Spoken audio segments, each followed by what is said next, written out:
welcome to the first episode of Badger Woodworks. I'm going to give this whole video recording thing a try. I'm using a just regular camera pointed at me on a jury-rig tripod with some lights up above in my very, very messy garage.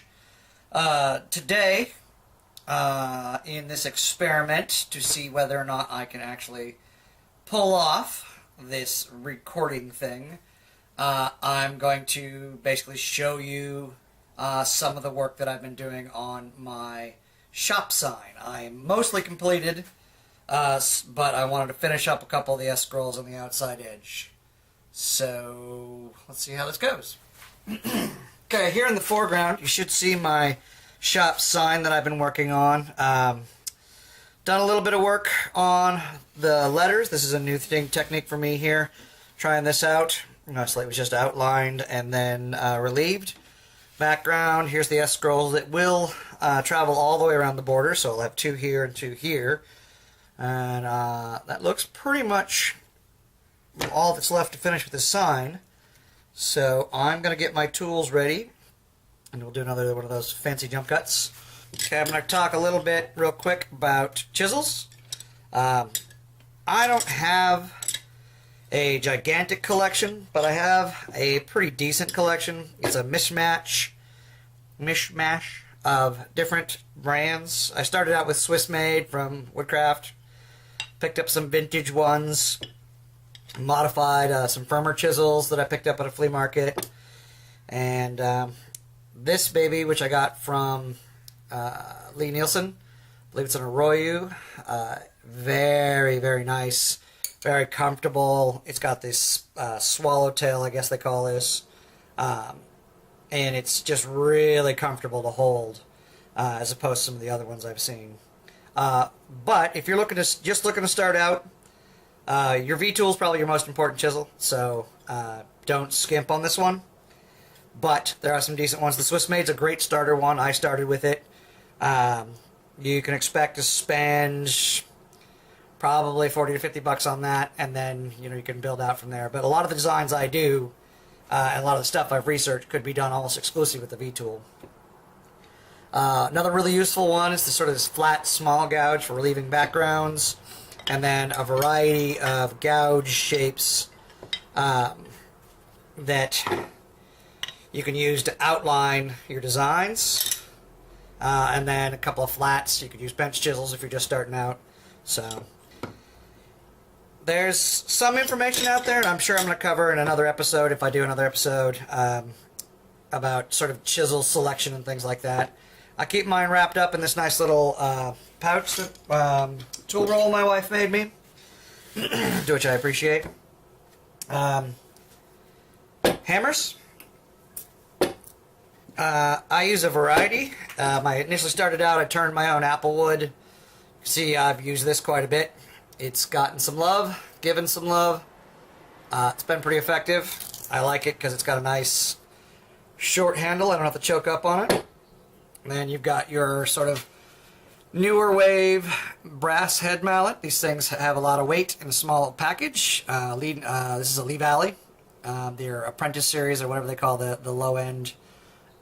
These are great, especially because you can choke up really tightly on these things and get very small amount of weight, pressure in very specific spots. And I've been playing around with this. This is one of my new ones, the Wood is Good polyurethane head. This one actually reduces a fair amount of the impact and the noise. So if you're worried about repetitive stress injuries, this would be a good one to pick up. I'm still experimenting with this one. Jury's still out, but so far I've liked it.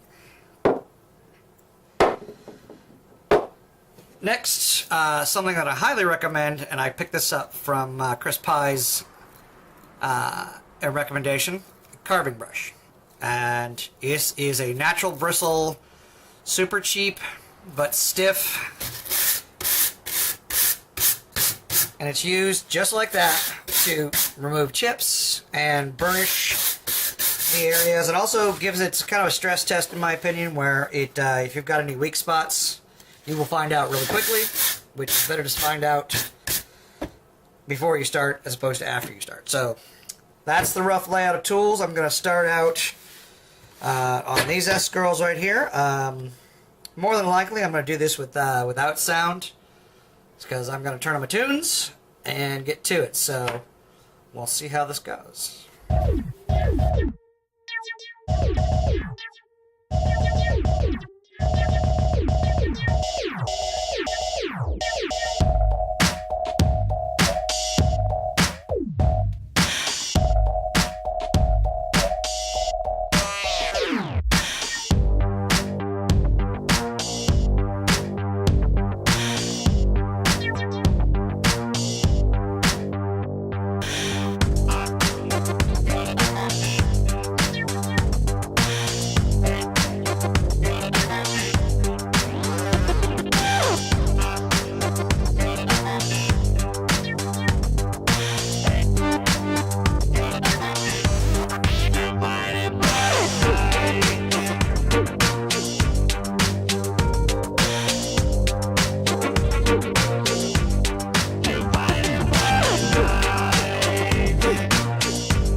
Okay, a couple things you'll notice what I'm working on right here is just outlining the S part of the middle part of the S scroll here. I'm going to go ahead and do the set in here in a minute. This wood, turns out, is pretty crappy. I didn't know that when I put it together, but you can see a fair amount of weird grain here. Even though I just stropped my blade, it's tearing up here. So this is kind of soft. It's alder. It's a little soft in this section here, but it'll do. Just wanted to point that out, that the steps I'm doing here and the quality of this wood here. Alright, so my next stages are going to be outlining this floral work here on the S scroll, and match that up.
Okay, so apparently this battery doesn't last that long. So I went ahead and just kind of finished up the relief of the areas here. You'll notice it's not very flat, and I'm not really concerned about that because of the part I'm going to show you next, texturing the background. And I also found out why this wood's so crappy over in this direction. There were bugs in there, so I was getting a lot of powder, and apparently this wood, which was dried outside, air dried, had some bug problems. So that explains a little bit over there. This is just a wacky piece of grain. I'm gonna just live with that. This is more of a prototype anyway. This is sort of me trying a larger scale and experimenting with letters and things like that. So the next part, if you look in here, you'll see this sort of stippled, textured background. And this is a pretty cool technique that I picked up, that I learned staring at old pictures. And the way I do that is I made myself a punch, this piece of round bar stock that I took some needle files and filed a grid into. You can buy these commercially, I suppose, but it's been pretty hard to find. I make them in this is a nail, a little bit of a grid there. Doesn't have to be exact, the same grid. And then for fitting in tight corners, another nail, things like that. So the way this works is once you've relieved your background, you very simply set your punch into an open area.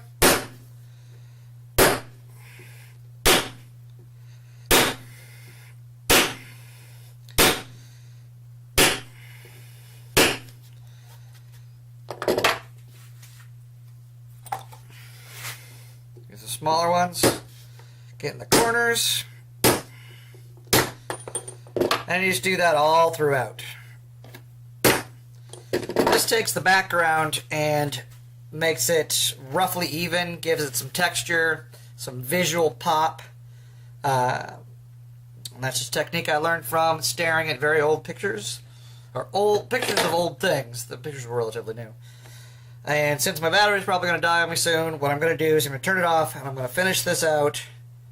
Finish out a couple little areas here, finish the side pieces, and then I'll be done with this song.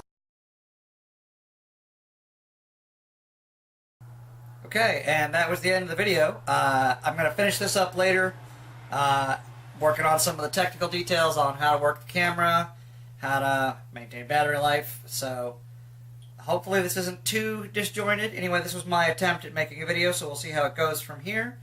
I've got to edit it, cut it up, and then work it from there. Yeah, that's it for now. Thanks a lot for listening to me. Hopefully this gave you some idea of the carving I do. So have a good afternoon, evening, morning, or whatever time it is for you on the internet. Thanks and goodbye.